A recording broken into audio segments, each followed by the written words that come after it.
I'm Michael, and welcome to Beyond the Screenplay, the podcast where each episode we do a conversational deep dive analysis into a film.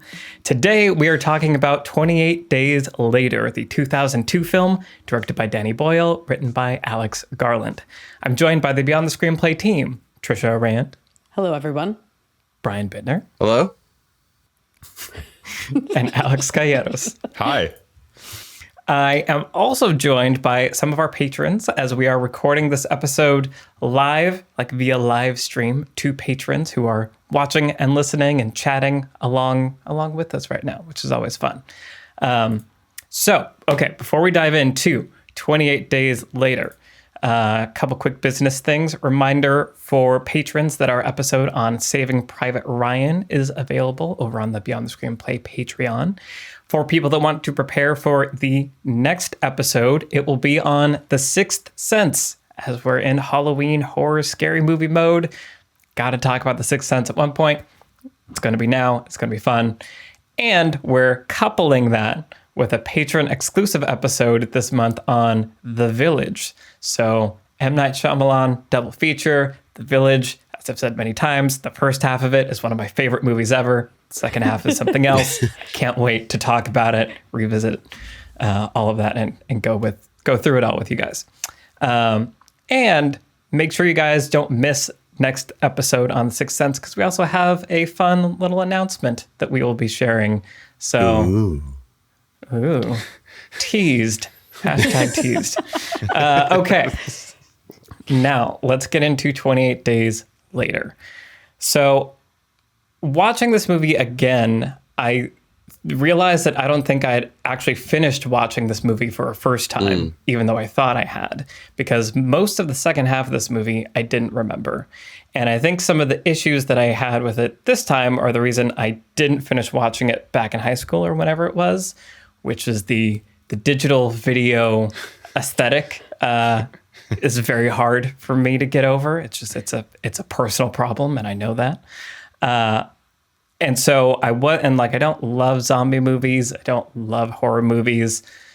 So I wasn't like super compelled during this movie, but weirdly afterward, first of all, the events of the second half are more interesting and not where I was expecting it to go. So that was an interesting turn that kept it fresh. And even though I didn't love the viewing experience this time, I found myself retroactively liking it. Like, I came out of the movie being like, ugh. And now I think back and I was like, that was cool. And like, I want to be like, I hated the visuals, but they were kind of cool. So I'm struggling with admitting that I don't hate this, but I'm not quite prepared to do that yet. The struggle is real for Michael. Yes. So we have a whole Michael complex happening here around this movie. But Brian, you have a different reaction to this movie, as does probably everyone, because I have Michael issues. But Brian, do you want to tell us about 28 Days Later? Yeah, I love this movie. I would say it's one of my favorite horror movies.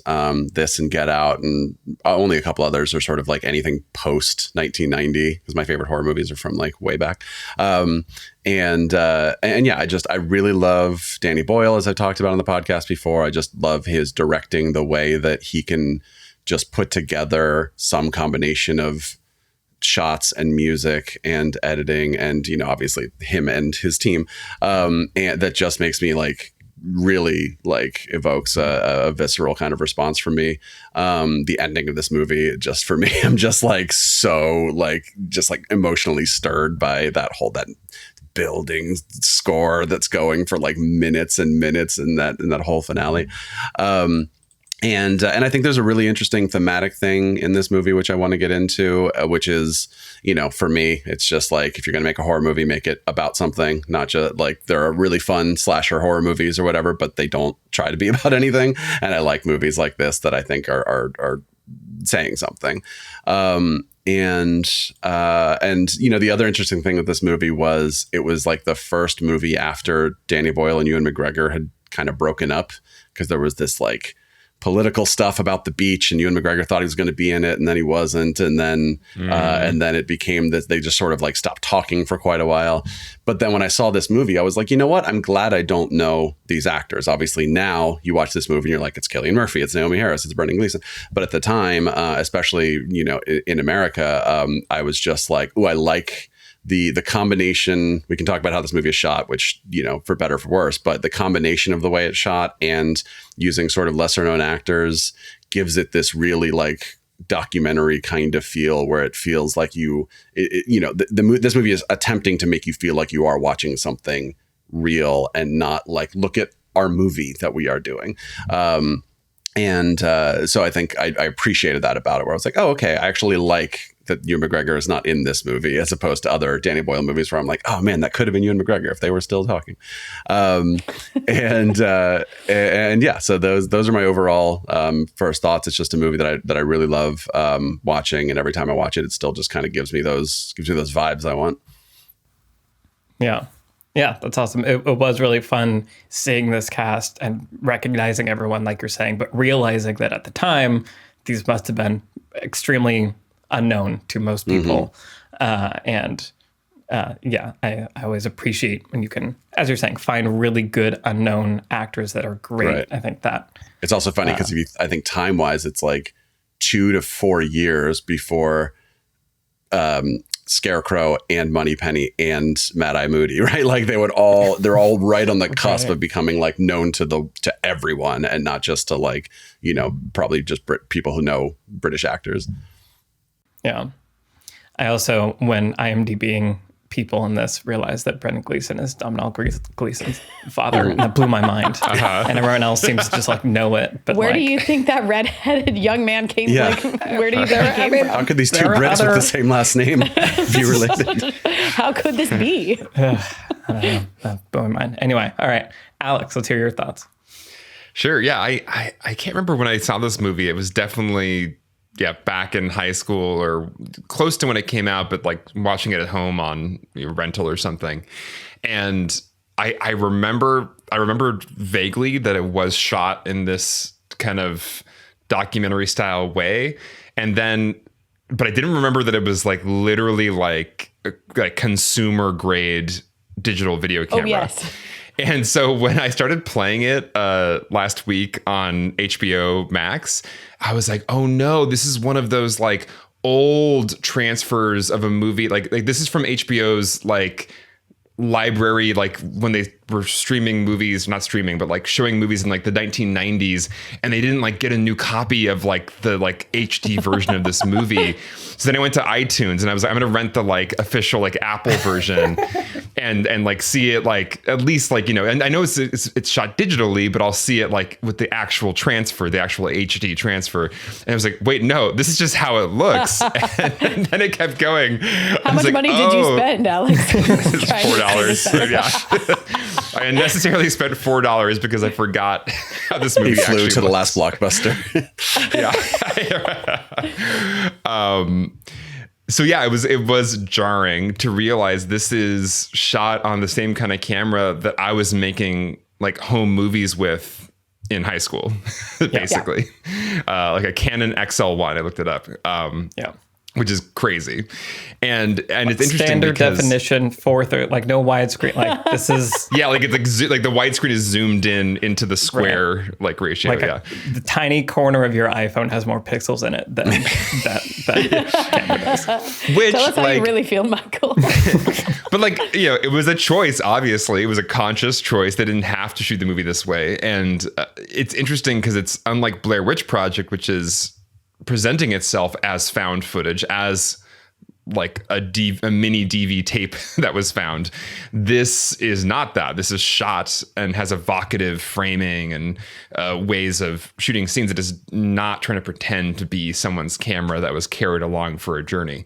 And it's just a really interesting combination, interesting choice. And over time, it did feel like the aesthetic, artistic reasons for it did start to feel more and more right as the film went on. It gave it this kind of like old indie 70s movie vibe, or like kind of a punk grindhouse, like some kids just made this movie and like went to Sundance with it. And it was interesting to like see that aesthetic pasted onto what is obviously a bigger production. You know, they shut down London or parts of London for periods of time to get these shots. So this is not a small movie, but the aesthetic makes it feel like a small movie. Anyway, so that was a lot of it was on my mind when it first began, was just all that, like recalibrating my brain and being like, oh, this is what it is. It's not just like shaky cam. It is my home video camera from high school is what this movie's shot on. Past the aesthetics, I really liked it. I had also kind of forgotten the main plot. I think I just remembered images and sequences, but not really how it all fit together. And I could feel the Alex Garland-ness of it this time. You know, some of the deeper themes and people speaking aloud, thought-provoking sentiments, and I really liked that in a zombie movie, and I really appreciated where the movie went and how it ended, and so yeah, I enjoyed it a lot, and it's a really interesting experience to watch this movie. Yeah, nice. All right, Trisha, what about you? Yeah, just want to say, because I got curious about it, the budget for this movie was $8 million, which is very modest, but is not considered then and wouldn't be considered now even low budget. Right. Like it is a small budget, but for the amount that they did, it actually cost more than I thought it did. Like I assume they spent most of it on locations. Mm-hmm. Right. And probably on the shooting schedule too, which you get the feeling probably took a while because they went to a lot of different places. And anyway, but yeah, it's not the shoestring budget that it's designed to look like, which I think is really interesting to your point, Alex. Like I think there are interesting creative reasons about the choices being made here. And it does add a lot of texture to the story and vibes, as you were pointing out, Brian. But yeah, it didn't need to look this cheap is what I'm saying. Like they had some money. They had more money than I thought they had. But yeah, anyway, I saw this back in the day, probably in college or something, because of Trainspotting. Like I love Trainspotting, Danny Boyle, and his work generally. And so I really wanted to check this out, even though I was very scared to do so. And I have not seen it since then. So I was prepared to be very upset and disturbed this time around. And there were, not short sections of it that I watched through my fingers. But I did really like it. Like I liked it more than I thought I would upon rewatch. It's got this nice, simple story to it. I think somebody mentioned I think it was a patron that mentioned Apocalypse Now, and just how that both Danny Boyle and Alex Garland have said it's one of their favorite movies, and we've talked about the simplicity of that plot, and that is clearly showing it here, where it's like we got to get from there to there, basically, as the plot becomes, in a very hostile world that is not unlike a war zone. And so, yeah, and then there's a finale with a bunch of soldiers in like essentially a military installation. So and he has to like ninja his way to like get the bad guy. Like, I didn't make that connection. Yeah, it's pretty Apocalypse Now-ish in some ways. So yeah, I really liked it. This time around, which kind of surprised me as well. And I do think there's some interesting themes going on here that I'm not sure about, or I don't think are like clear or clean necessarily, but definitely thought-provoking when you walk away from the movie. And I agree with you, Brian. It definitely feels like it is about something. And, that in itself makes it sort of an elevated zombie horror movie. And it definitely was like, we can get into this, but influential, important, and very successful for being the movie that it was. Like it made plenty of money. Like I think I read it was like one of the most, like in terms of its budget versus how much it made, one of the most successful horror movies ever. I think it made 82 million on an 82 million. Yeah. That's a good return. It's pretty good. So yeah, I think, and I'm sure it did a lot for Alex Garland's career too. Like, he was not a screenwriter before this. He was a novelist. And then, ventured into screenwriting at this point. And so I think that all in itself is really fascinating and worth talking about the movie alone for all of those reasons. Yeah. Yeah, it is interesting, the wave of zombie movies that came after this. And I think, it was a lot. Mm-hmm. Yeah, the Dawn of the Dead remake being the sort of, let's remake a movie, but with fast zombies, because 28 Days Later. Yeah. The fast zombie era. Yeah.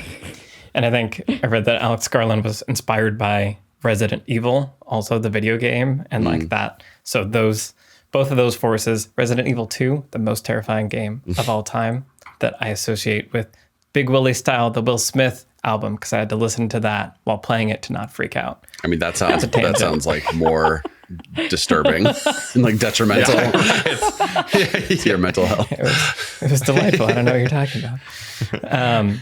Well, yeah, and so the themes in this movie, because I agree that I think why the second half made me re-engage is because it did feel like it was shifting gears at the midpoint from this kind of simple escape from the post-apocalyptic, we're trying to get from point A to point B.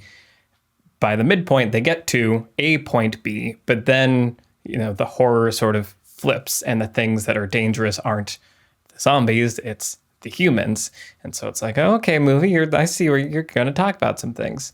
So I did find all that really interesting. And so, yeah, maybe we can just talk about themes and different themes that we all found in this or extracted, or how they were expressed that we think are interesting in this movie.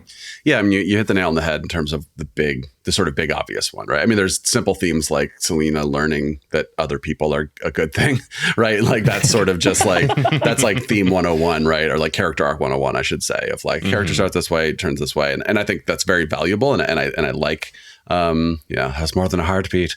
I like the sort of the change that she goes through, even if it does sort of feel a little forced along the way, where she goes from just like a murdering psychopath to like kiss on the cheek. Because love, Ryan, because it's love that happens to her. I buy that kiss on the cheek. I think they're feeling extra good. They got to the grocery store. They got to go on a shopping spree. They had like good food. Like your brain chemistry is so happy. Suddenly she turns into a 14-year-old on a date. Right. Yeah, but ultimately where she starts and where she ends up, I find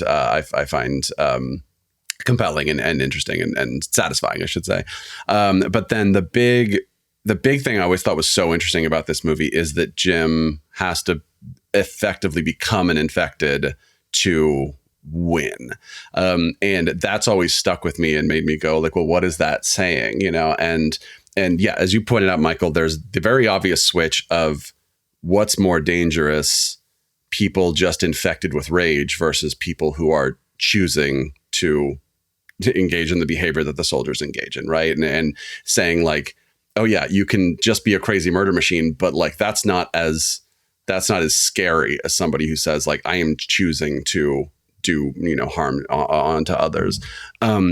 So it's this interesting triptych of like spectrum almost of like how good someone is, right? So at one end you have like Frank and Hannah, who are just the thematic like people. There's that conversation, right? Because they have each other, it doesn't matter that the world is over. They have each other, and that's all that matters, right? And then in the middle you have people infected with rage, like just trying to kill everyone. And then beyond them, on the other, like the evilist side of the spectrum, you have the soldiers, people who are choosing to do these horrible things, right? So it's almost like Jim having to become an infected is like him saying like, I'm at least going one notch down from these people because I'm trying to save the good in the world, right? Because I'm trying to save the good in the world. And if that means I'd rather become an infected than become one of the soldiers, right? Because he is given that opportunity, he is given that choice, right? But of course he doesn't want to do that. So I just find the ending where he is coming down from the ceiling and everything, just like I said earlier, just incredibly stirring emotionally and just like really fun and exciting to watch. And like I said, the music there is just insane. But I also think that like that's the interesting thematic thing that it's wrestling with is like, when given the choice between being one of these affected or being one of these soldiers, like it's actually better to be the thing that, again, on that spectrum is further down than the just people who are being just wantonly awful to each other. This episode of Beyond the Screenplay is brought to you by Mubi, the curated streaming service showing exceptional films from around the globe. So since I am not a huge horror buff, shall we say, but Brian is, more so than I anyway, Brian is here to tell you about some of the things you can find on Mubi this month. Brian? Well, first of all, I think this month we have to call it Mubi. So I don't know how you type that, but we'll give you the exact letters at the end.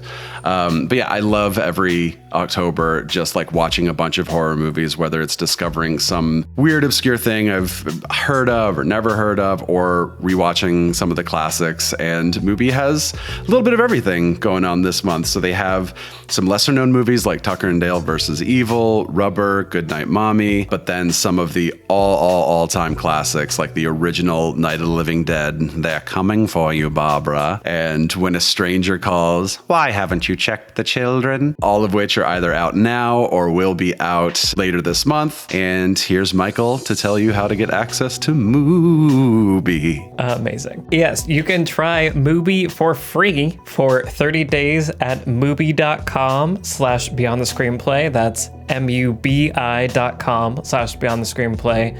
Fortunately, we weren't able to add a bunch of O's for the October Mubiness of it. You can try it, see what happens. Try and see what happens. But don't. Use mubi.com/Beyond the Screenplay for a whole month of great cinema for free. Thank you to Mubi for sponsoring Beyond the Screenplay. Yeah, I like that interpretation. I think it's messy, though, mainly because I was trying to dive into Jim's character arc this time a little bit, and he doesn't really start off with a super clear thesis, right? He kind of starts off as just an everyman without a clear like worldview.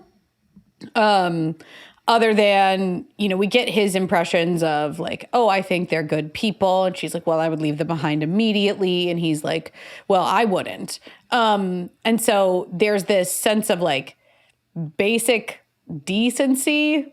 Like, I am not like, I am a normal human who likes other people that are good, I guess, and would rather be in like a tiny community than on my own.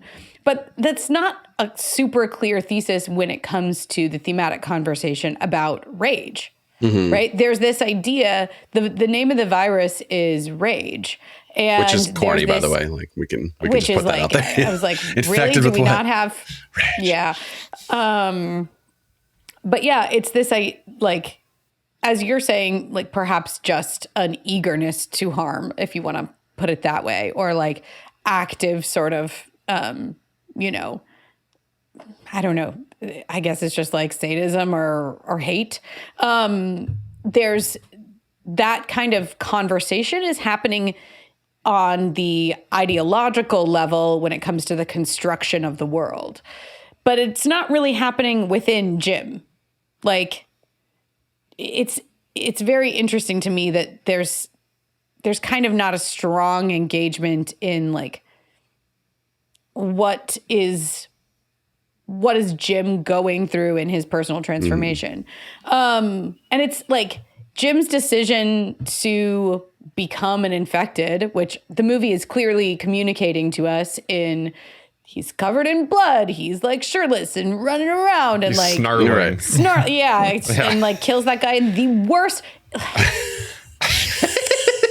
You haven't seen Game of Thrones. You haven't been desensitized. Right. To Yeah. that yet. You haven't seen like the actual skull implode on screen. I just want to talk about though, like the Blade Runner, like thumbs through the eyeballs is probably my least favorite actual movie death. Like I just like why? Do we need it? Do we need it? Which seems like we don't.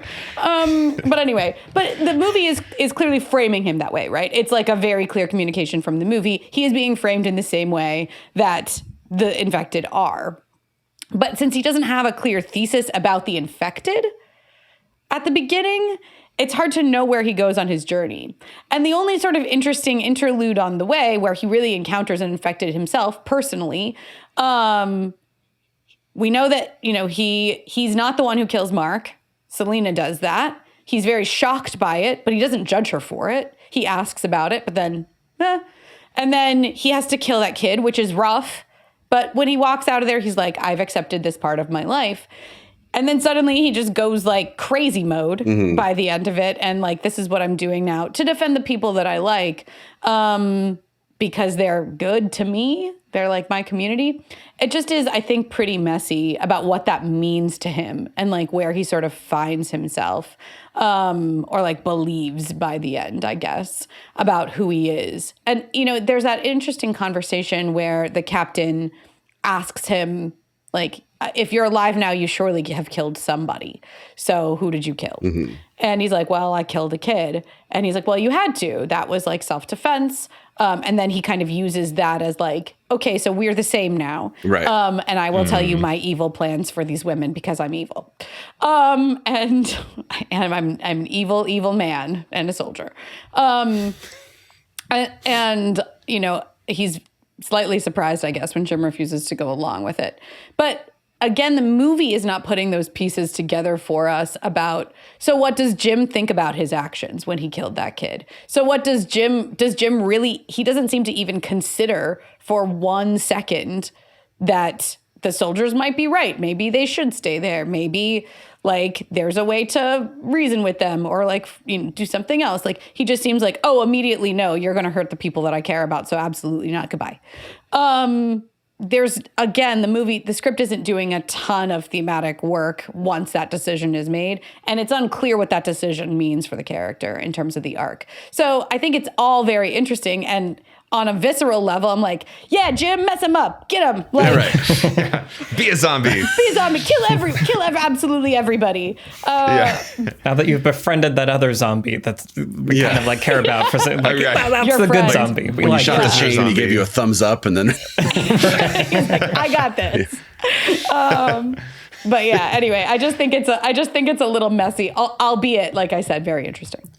yeah, it's be a good time to talk about the alternate endings of this movie. I To read clearly about show those. that they weren't entirely sure what they were doing either. But Michael and Alex, I don't know if you had anything you wanted to say off Tricia before I ramble again. No, I think there's a good conversation about character motivations that can go off of that, but we can come back to that in a minute. So also I forgot Chris Eccleston was also 3 years from becoming the 9th Doctor. So and add that to the list of people who are about to like take off in their careers. So first of all, I love the ending of this movie. It's one of my favorite sort of dramatic question answered / not answered, where do you think they saw us this time? I've just always loved that as an ending of the movie, where it's like, oh, we don't need to actually know whether they're about to get rescued by planes because we know they're okay. Like we know the infected are starving out. We know they have each other and like that, so it's sort of like the before sunset ending where the dramatic question is answered like as late as possible. But then in terms of the endings that were considered for this movie, and one was shot, one was not. One is the simple alternate ending of Jim dies. So Selena and Hannah rush him to a hospital. They try to operate on him. They try to fix him. They can't. And then the ending is the same ending, but with only the 2 of them instead of the 3 of them. And I think, with what you're saying, Tricia, about the messiness, it's certainly not, the ending is not sort of earned by being placed, having hints placed along the way where by the ending you're like, look at all that theme that happened, right? But I do think that there is something to Jim right off the bat saying, I wouldn't leave behind Frank and Hannah if they slowed us down because that's not what I believe in, right? So the ending of the movie is him doing whatever he needs to do to get back to that status quo place of now the 3 of us can be together because these are the people I care about. We are good. So I will do whatever horrible things I need to do to these people's eyeballs in order to get us to this place where I sort of believe is the right place to be. So I think Jim dying is actually like thematically messier and worse because it's just sort of like, okay, I guess you sacrificed yourself for Selena and Hannah, but like the whole point was everyone's going to be happier if we're all together, right? So I think that Jim surviving makes more sense there. And then I don't know if I agree with that, but okay. You think it's better? It would be better for him to die?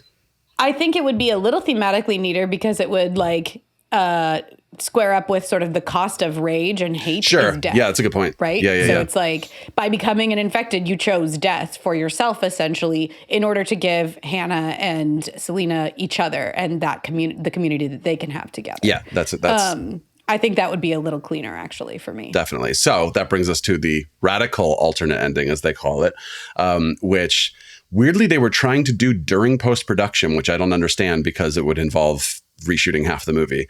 I don't think you can in editing. But basically the idea is Frank gets infected. When he gets infected, they knock him out and kidnap him, or not kidnap him, but like sort of tie him up. And then they have him just sort of with them in some place where they meet a guy. I don't remember the details. There's a place, there's a guy. The guy explains to them that if they do a full blood transfusion on Frank, then all of the blood will be gone and the infected blood will be gone and then it'll be okay. So there is a cure. Rich, right off the bat, Alex Garland's like, or one of them is like, this is how it doesn't make any sense, right? If a drop of blood in your eye then how are you getting all of the infected blood out of somebody? So they're like, so it didn't work. But the idea would be that Jim finds out he has the right blood type, and then he actually sacrifices himself for Frank to survive, and for the other three of them, Frank, Selena, and Hannah, to be together. So that's kind of a combination of both the things we're talking about, right? Which is Jim sacrificing himself, and then also that sort of him sacrificing himself, but for this greater good, this sort of community thing that he believes in, that he sort of makes that's his one thesis really in the first act is I wouldn't abandon them, you know? So I think it's interesting. I think it's, you know, anytime a movie has radically different alternate endings, you're like, well, I guess you didn't really know what story you were telling. Which, you know, gives credence to this movie being messy because they were still kind of figuring it out as they went along. So I like the ending that we have, but it would be interesting to see what they would do if they sort of could start over, you know, and make the movie that like they had like thought through, put through this process of figuring out all these endings and then made the movie they wanted. Yeah.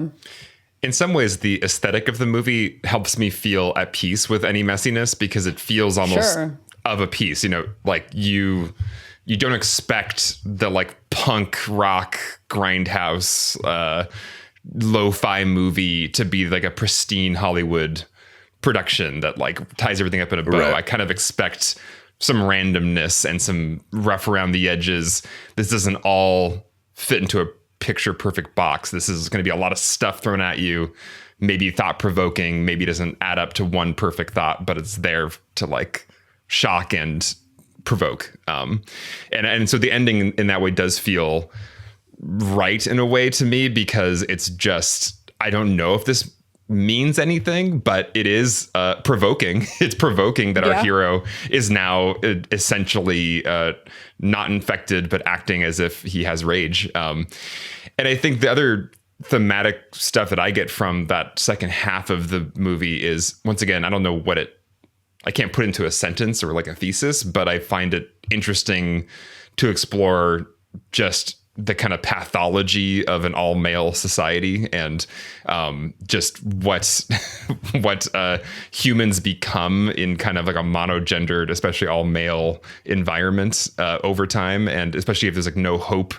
of any other kind of society. It's a very depressing, despairing, pathological state. And I think a lot of, you know, the kind of the harmony and balance of the middle of the movie is this little like microcosm of a balanced society. There's a child, there's women, there's men, like there's some kind of an ecosystem that is balanced.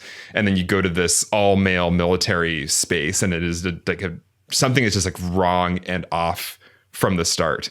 And so once again, I don't know what it all means in the bigger picture, but we do have a thing called rage is the infection. Rage is usually associated with masculinity and kind of like a male pathology. And so I think there's something interesting happening there.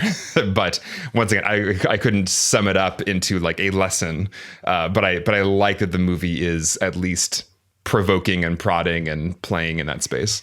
But male rage harnessed to defend helpless women, good. right. Yeah. Once again, that's why I can't sum it up into anything coherent, because I don't know that it is actually saying any one thing. Right. Just a lot of these ideas are just being played with, and once again, just the movie provokes in a way that feels right for its like 70s punk aesthetic. Totally. So I think some of that messiness for me also plays out in the character motivations. And I think this is, I've talked about on our Get Out episode, for example. I love Get Out's protagonist because it's a smart person that does smart things that I feel like I would do in that situation. And I feel like this movie has a lot of people doing things that don't make any sense. And that's like a barrier to me. I think it still plugs in because, kind of like you're saying, Alex, there's thought-provoking theme things that maybe motivate it and come out of it. But there are just these moments where it's like, well, do you want to take the safe long way around, or do you want to drive through the tunnel and over cars and bodies? Like the dad makes that choice. Right. Like the dad with the daughter. Right. Who's been so careful and like has this like defense thing set up. And then the tire gets popped and he's like, man. And it's like, what do you expect if you like jumped over a pile of cars? In your taxi. Yeah. Right. And so there are just like a few moments like that where it doesn't even feel, I guess it kind of feels like the movie's having them do it just because the movie needs it to happen, but it's almost messier than that. And the moment that you brought up, Trisha, of when Cillian Murphy has to murder the infected child person is first of all, it's dumb that he's just going to walk inside this thing alone. That's one of my most like, what are you doing? The movie is telling you in every way, just stay put. Right. Yeah. So there's no reason to do that.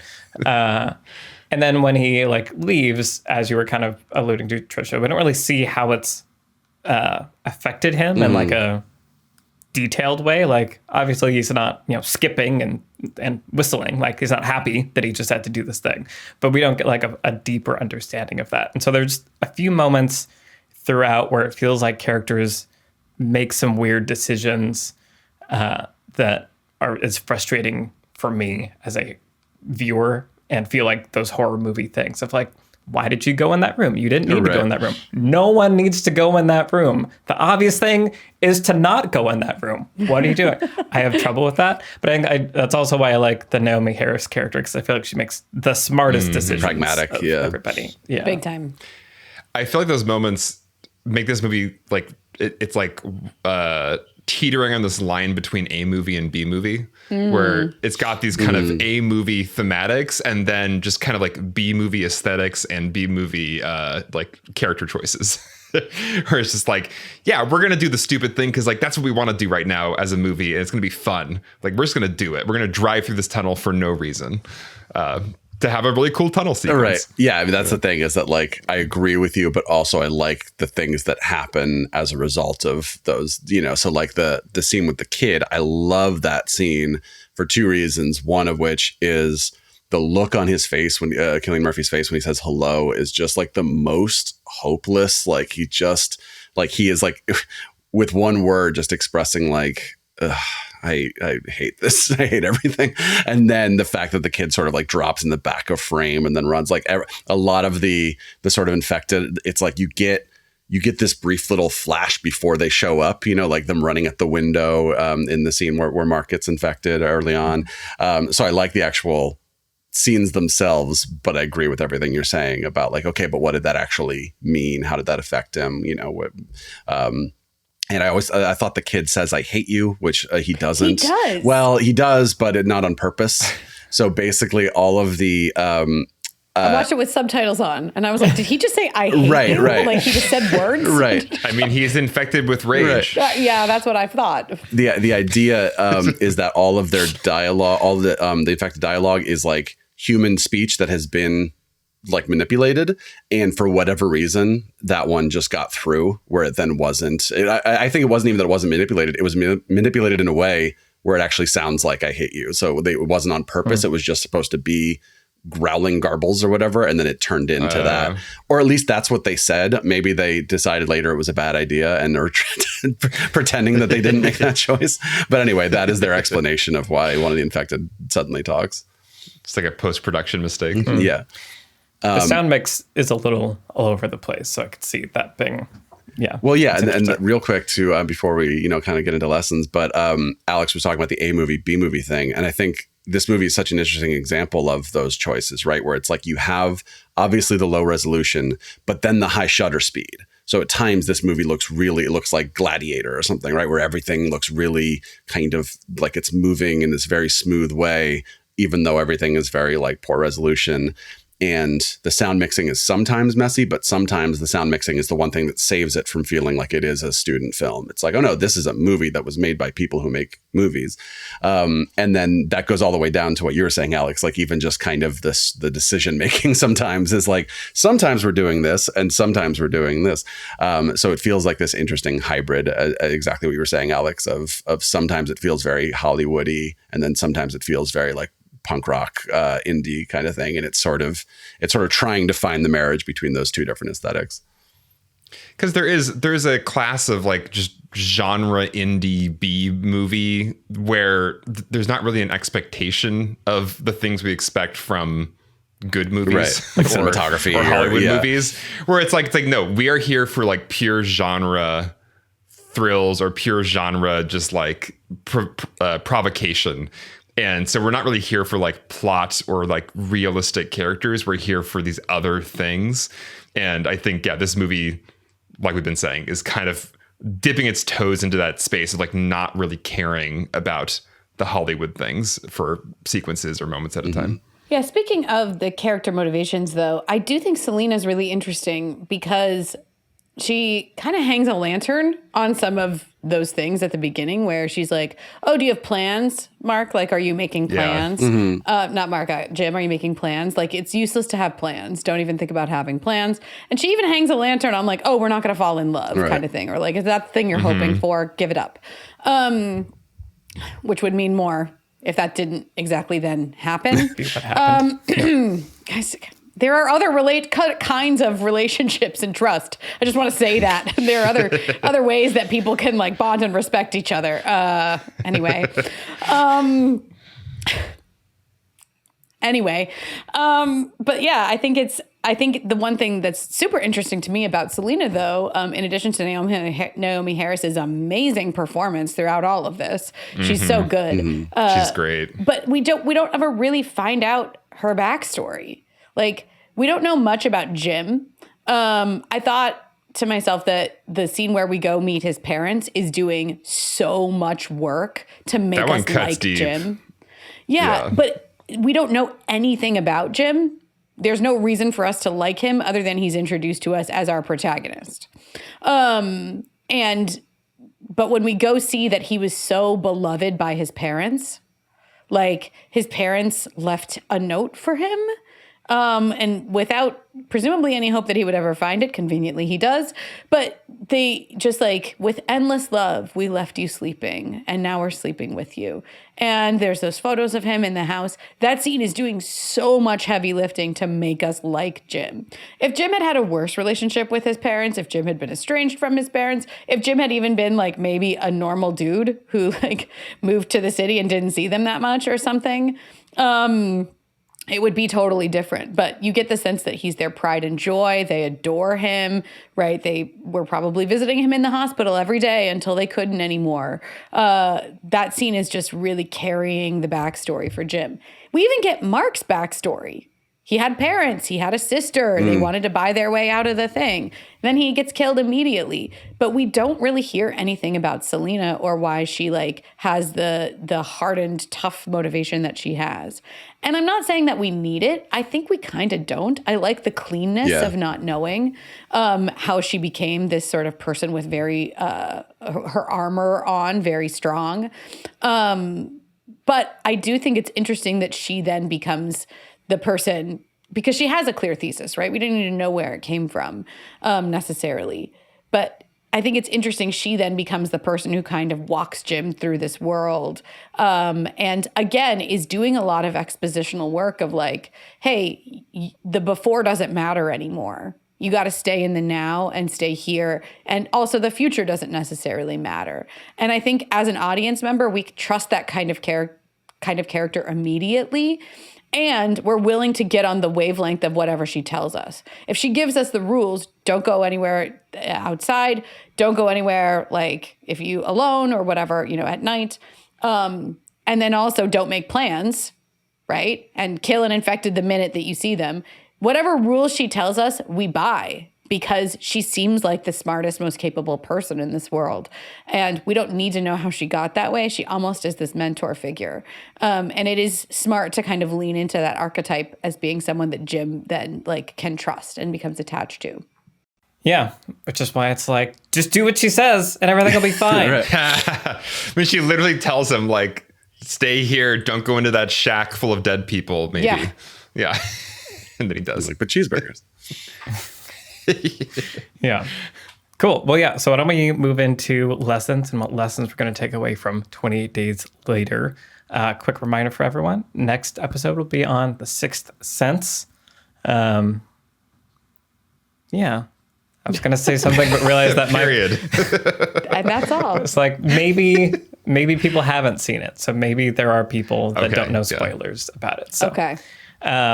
If you haven't seen it, you're in for a treat. Indeed. The kid sees dead people. Oh, Yeah. Brian. Yep, sorry. Okay. So lessons from 28 Days Later. Alex, do you want to start us off? Sure. I think this movie is a great example of a sequence you need in your post-apocalyptic survival movie, which is the sequence of joy and laughter and people being human, because that's why we're going to care for the rest of the movie. And I think there's movies that are just so committed to the dour depression and despair of a post-apocalyptic environment that forget to give you enough of that humanity that you do start to just shut down. And almost it's like you might as well die. Like it's probably better to die at this point than to like try to keep surviving, because what are you surviving for? And I think it's really important that before too long, a movie like this gives you that reason for wanting to survive. So I think even in this movie, early on when they're walking through the city and she gives that great speech about no plans, I'm always thinking, if I was in the situation, I'm like, okay, let's find like a lot of pills and booze and just do what my parents did and get the hell out of here. Because why am I surviving in this world? There's no hope at all. And I think you really need that sequence in the middle where they go to the grocery store and they have their like lovely picnic and there's wild horses and there's the dumb, teenage kiss. Like that really is important for me to care about this family moving forward and what they're fighting for and why it's worth trying to get to the place they're trying to get to, et cetera. So I think it's just good reminder that no matter how bleak your movie is, if you want me to care all the way through the ending for these survivors in this post-apocalyptic landscape, you got to give me that joy of being human somewhere in this movie. Yeah. Yeah. That horse moment was quite a moment where it's like, they're a family. I think they're doing just fine. Like, oh, I get it, movie. I see what you're saying. But yeah, no, they're really pretty horses. They are pretty horses. Yeah, this movie has a lot of moments that are supposed to feel like the moments in this movie that are supposed to feel the most profound often feel the weakest, which is unfortunate. Like Infected with what? Rage or The Kiss or whatever. Like some of those moments, which I think Alex Garland thought like this is the moment, right? It's like, no, the movie is good in spite of those moments. Right. But yeah, no, I think it's a good point that you're making, Alex, of like, give us joy so there's something to hope for. Yeah. Because otherwise I was in the same boat of like, I feel like Cillian Murphy's parents probably had the right idea given the situation. Well, and I think like in that joy being expressed, I think when it works the best, it's not in the on the nose. Yeah, they're a family, or the kiss way. But it's like the excitement of a full grocery store, and like the childlike joy of filling up a shopping cart, because that is like the most amazing thing in this context. That's what's really fun to see in a post-apocalyptic movie. Mm-hmm. Yeah. It's reminding me a little bit actually of I Am Legend, but let's talk about I Am Legend in the Village. Yeah. You guys remind me, because I feel like that's another great example of the first half of that movie. It's amazing. Right. Anyway. You had talked about wanting to do a Lessons from the Screenplay video about I Am Legend and the Village, where the first half is a great movie and then the second half is like, whoops. Yeah, I think there's a lot of lessons to pull from that. Also, fast zombies. Yeah. Yeah. Cool. Trisha, what's your lesson? Oh gosh. I mean, I just think this is maybe not a movie that you would pick to look at structure, but I noticed this time around when I was mainly because I had to pause it a bunch because I was doing other things in the house. But I was pausing it and, you know, had some the like act breaks and major plot points and everything. And they're right on the button in terms of time. Like this movie has really clear signposts on the different act breaks. Like Selena like hacks Mark to death. And I like paused it and I was like, okay, I'm going to take a break. But I looked and I was like 30 minutes. Here we are. And we're not in Kansas anymore, right? Like there's this moment of like, oh, the new world is this, and it is absolutely brutal. These are the rules of it. The people you just met that you think are your friends will kill you in an instant. And this movie is just good. Like you could very easily chart it. It's well structured. You know, you get to the midpoint when they arrive at the garrison. It totally shifts the story in a new direction, as we've pointed out. The crisis is really clear, like that all is lost moment where he's standing there and he's definitely going to get murdered. And there's no hope for the women, it seems like. And like it has this really neat and clean structure. And it's a well-written movie for that reason.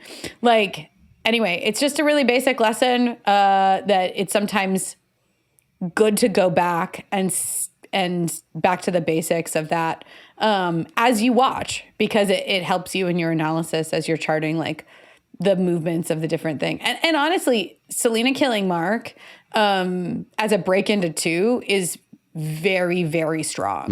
Mm-hmm. It reminded me a little, Michael, of your video on Moonrise Kingdom, where you were talking about killing the dog. Sorry, a dog gets killed in that movie, for those that haven't seen Moonrise Kingdom. It's otherwise a very lovely film. But a dog does get killed in that movie, right? Basically right there. And it signals the stakes, right? It's like the movie is heading in this new direction, but you need to have that clear break into two that not just like shifts the story, but really impacts the characters and teaches the audience, this is what Act 2 is now, right? And these are the stakes of the world. One wrong move and this is what happens to you. So I do think like a lot of those moments are very clear and smart. And also the nuance of the way that everything unfolds. I was thinking about how Frank gets infected, which is convenient and...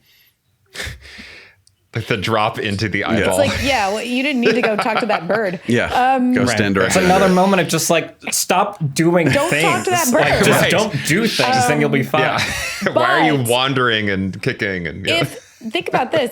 If Jim had killed Frank, because they're like, Jim, kill him right now, kill him right now.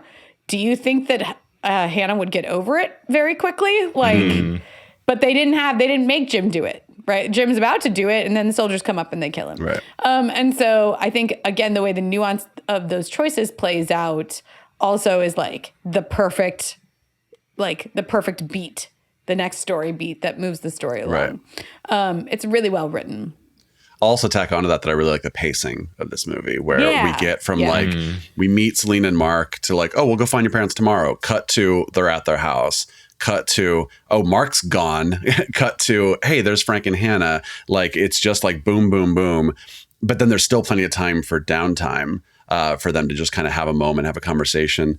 But one choice I really like there is they see Frank and Hannah's window and then they go into the building and then they stop on the stairs and they have kind of a quiet moment before they have to then run up the stairs.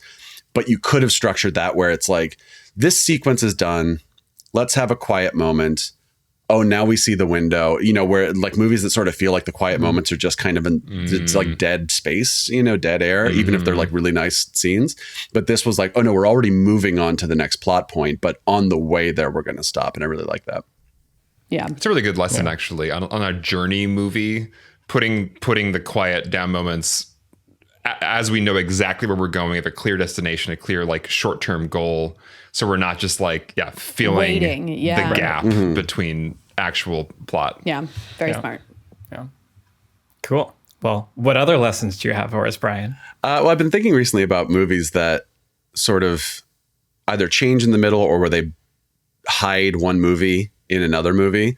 And I think I talked very early about my feelings on 28 Days Later versus Sunshine, which Sunshine is the next movie written by Alex Garland and directed by Danny Boyle. And spoiler for Sunshine, but I've always said that 28 Days Later is a monster movie that reveals itself to be kind of an existential drama about humanity and who people are and the choices we make and that kind of thing. And Sunshine starts out as a movie about people, like they're all in this ship together. They have to go to throw something into the sun to save the world and everything. And it's like, feels like this very like humanity drama. And then it turns into a monster movie. And which I just found so disappointing. But I'd been wanting to rewatch it forever, so I rewatched it last night, and I still pretty much feel that way. The movie doesn't tell you it's going to be anything super deep, but I just feel like there was so much room there to get really sort of for thematic conversation and everything, and it kind of just really doesn't bother. It's more just we have to go fix this thing and do this, so I just find that it's like I think my lesson is if you are going to hide a movie in your movie, make the second movie better than the first movie. Right. Because recently, I think like Fight Club's a great example. Even Friday, weirdly enough, is a movie where by the end you're like, I didn't expect to like actually care about things in this like stoner movie. Like there are movies that sort of, when they kind of give you a gut punch, you go, ooh, this movie was doing something better than I thought it was going to, or more interesting than I thought it was going to. And, stay tuned for our Shyamalan conversation coming up later this month. But recently I've also thought, I mentioned Last Night in Soho and Nope. We talked about where I just feel like there are definitely movies I've seen recently where the movie does a midpoint kind of gotcha moment. But then I'm just like, this movie isn't as good as the movie that you were telling me I was getting into. And what I love about 28 Days Later is that I get the like fun zombie movie, but then by the end of it, I'm like, ooh, good job. You made me actually think about things and you made me like have some feelings. And I like that the movie nestled inside, like hidden inside 28 Days Later is a better movie than I thought I was getting into. And I find it really unfortunate when movies do the opposite. So don't do that. Yeah. Good lesson. Yeah. Good, clear lesson. Yeah. And like I said, that is when I re-engaged with the movie. And if you're doing it well, you can use the context, obviously, of everything that you've been setting up to add extra meaning to whatever that second half of things is. And I think that's cool. I want more movies to do that well. Mm-hmm. We're going to talk about What's your lesson, Michael? It's going to be great. I think I'll just like bold aesthetic choices. Like as frustrated as I was and am with the choices, I have this begrudging like respect and gratitude for it also. Like I'm happy that someone did this and committed and pushed this medium of prosumer digital video as far as it can go and used it for an interesting purpose. Like I think even if it doesn't work for me, I think it is a cool choice for this story to add the texture to make it aesthetically evocative of the world that you are creating. And so, I'm happy that this happened. I think it's a reminder to me to, be experimental and play and try out new things and don't just go with the things that have been time honored and proven for hundreds of years. try new things. Sometimes. Like Michael's having a conversation with himself himself right now. Something's happening. Yeah. In Act 3, though, they switched back to film, and I was like, "Why did you do that?" Like after all, anyway. That was like a little coda. I get it, but that it's wasn't just in like Act 3. Yeah, not Act 3, right? It was the coda. But anyway. I feel like it was like life after. Yeah. Now opens up again and is film quality. And by the way, I love the almost like Lynchian dream, like flash of like hell and like the upside down landscape as before he wakes up, and then the reveal that's actually like part of their sign they're making that says hello. I thought that there was a really interesting transition there into the not digital camera mode, where it almost at first feels like an afterlife, or like, where are we, what's happening, and then you see that. Yeah, Danny Boyle loves his happy ending. Danny Boyle loves his weird little flashes that are like very jarring out of context. Then you get the context later. Sunshine does the same thing, and I feel like it's a really interesting choice. Also, between this and Trainspotting, I could just do without just no more dead babies, please. Yeah, like, right. I think I don't need that. Yeah, no, thank you. Thanks, Danny Boyle. It's great. What else have you guys been watching? Trisha, what have you been watching recently? So I started watching the movie Blonde, and then I stopped watching it because I realized it was not for me. And but even before I started watching Blonde, I had happened to see the movie Niagara from 1953, which is a Marilyn Monroe movie that is then like referenced and shown parts of in the movie Blonde with Ana de Armas, like recreating scenes from Niagara. And I had actually just seen Niagara. And, I really liked it. So that's the movie I'm going to talk about. Niagara, 1953. It's Marilyn Monroe, Joseph Cotton, Jean Peters, and Max Showalter, and directed by Henry Hathaway. And it's like a crime drama. It's about these two couples that happen to be staying in Niagara Falls, at Niagara Falls. One couple's on their honeymoon, and the other couple, their marriage is on the rocks.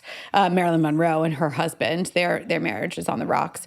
And it's kind of about like just like sort of a psychological study on these two couples and the way that like everything unfolds. There's a murder that happens. And I don't want to give too much away because Marilyn Monroe is so good in it, is thing number one.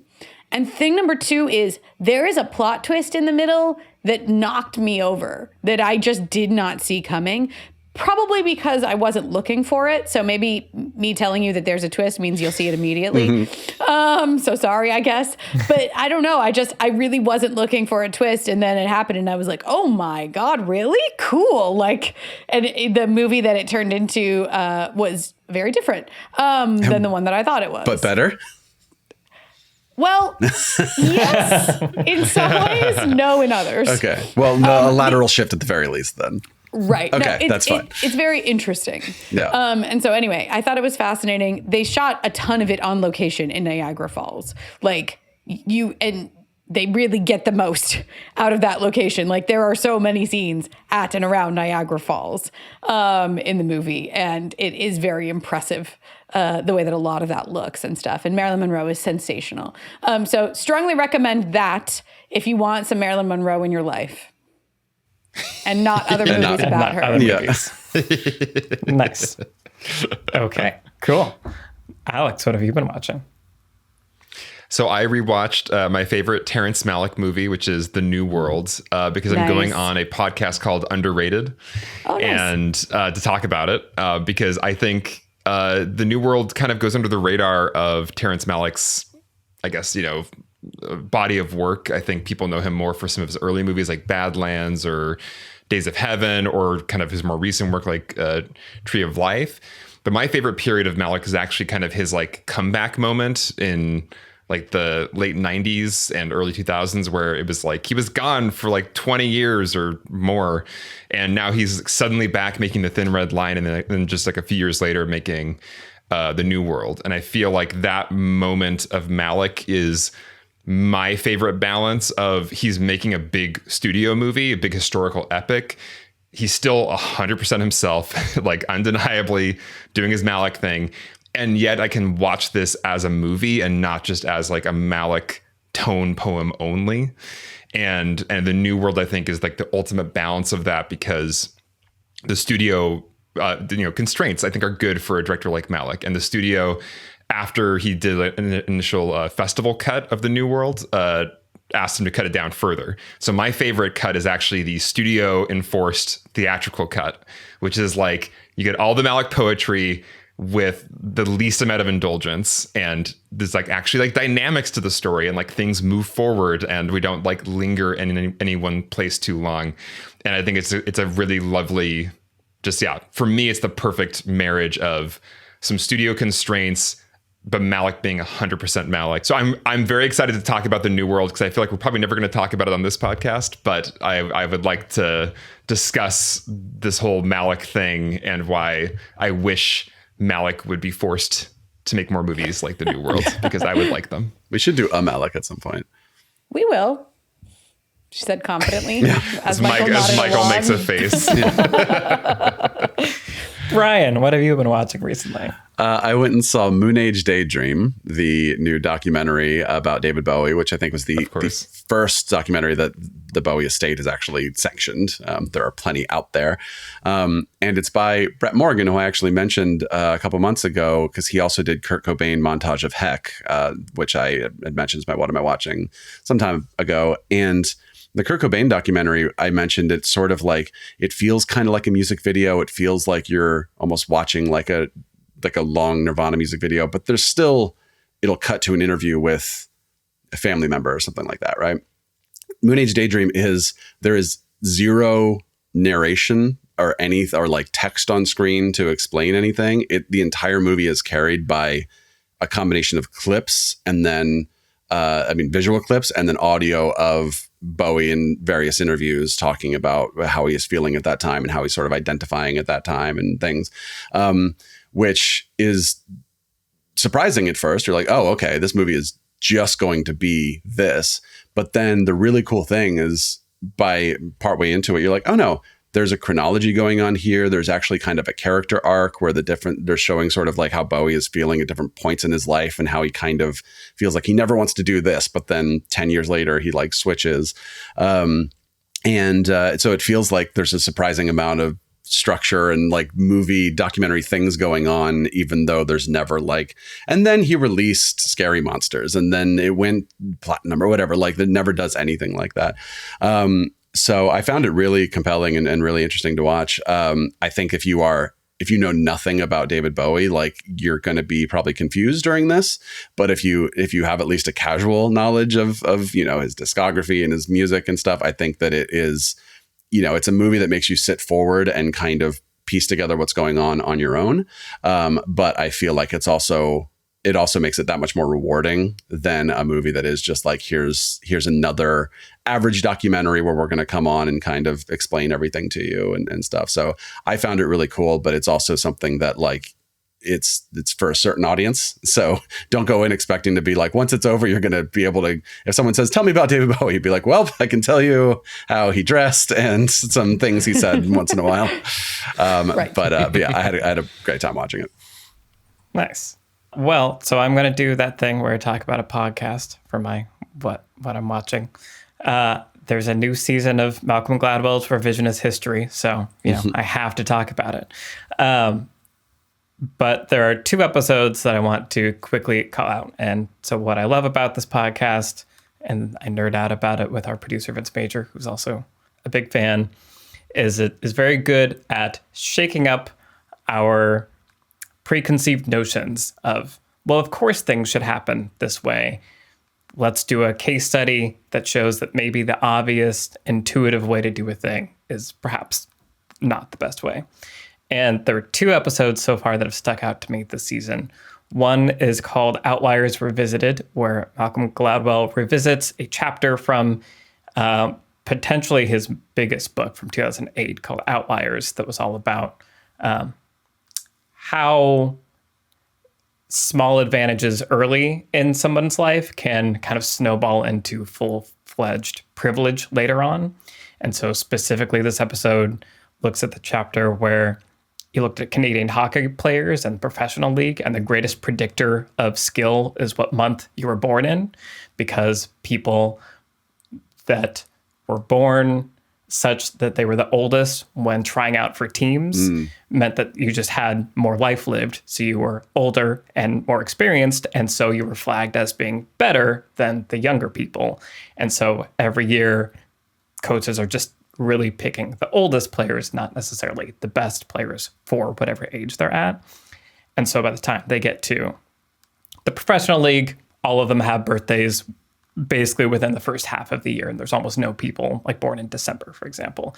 And so 20, 30 years later, I think it's 40 years after that phenomenon was first found, and 20 years after he popularized it, he goes to the University of Pennsylvania to do an experiment on the graduating class of Ivy League fancy people to see, have things changed? Is it true for other places? And it's a really interesting look at kind of breaking down our ideas of personal success and privilege and looking at what really makes us special, which I really like. And then there's another episode called When Will Met Grace, which is all about the TV show Will and Grace, and is about bigger picture.